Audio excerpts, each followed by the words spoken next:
Some of you here today answered the call and raced to this field 17 years ago. You fill our hearts with pride, and I want to thank you on behalf of our country. Thank you very much.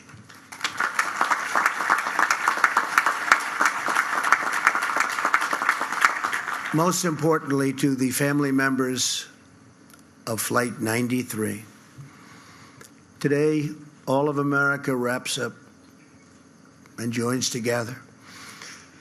We close our arms to help you shoulder your pain and to carry your great, great sorrow. Your tears are not shed alone, for they are shared grief with an entire nation. We grieve together for every mother and father, sister and brother, son and daughter who was stolen from us at the Twin Towers, the Pentagon, and here in this Pennsylvania field. We honor their sacrifice by pledging to never flinch in the face of evil and to do whatever it takes to keep America safe.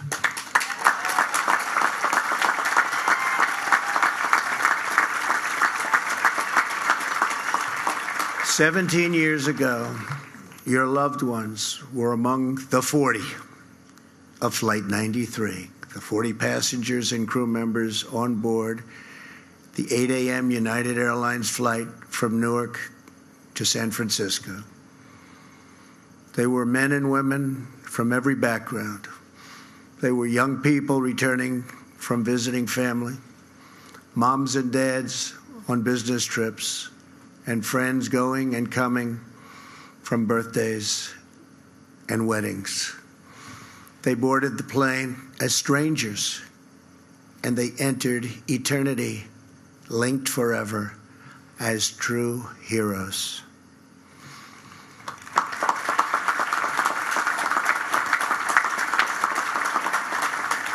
Soon after takeoff, Flight 93 was hijacked by evil men bent on terror and conquest.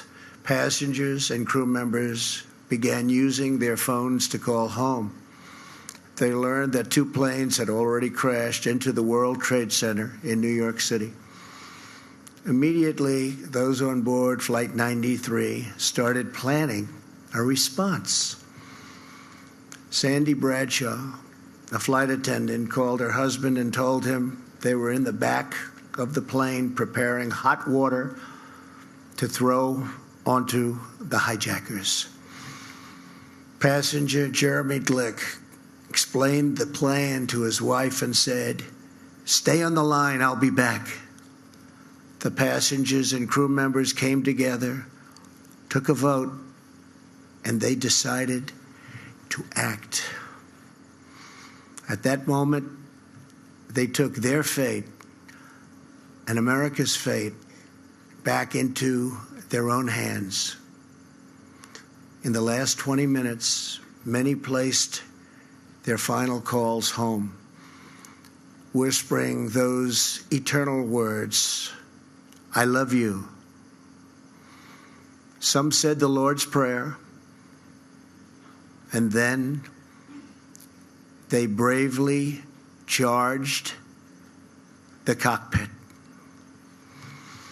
They attacked the enemy.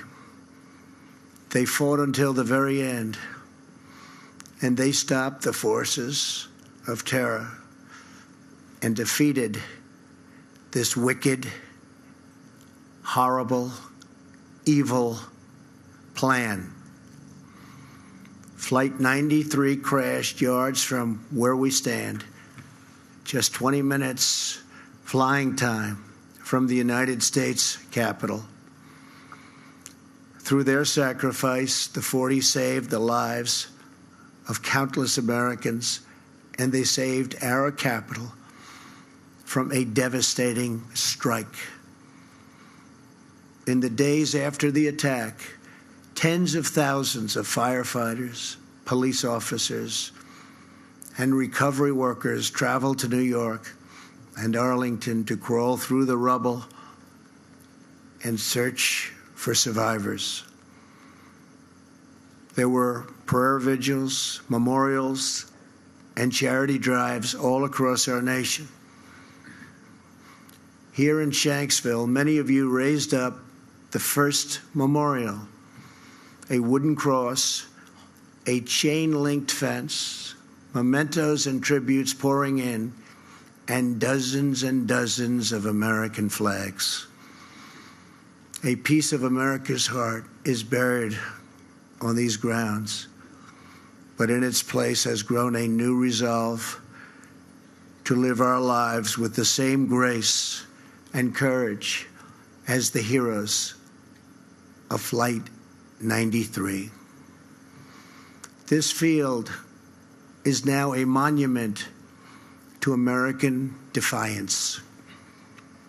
This memorial is now a message to the world.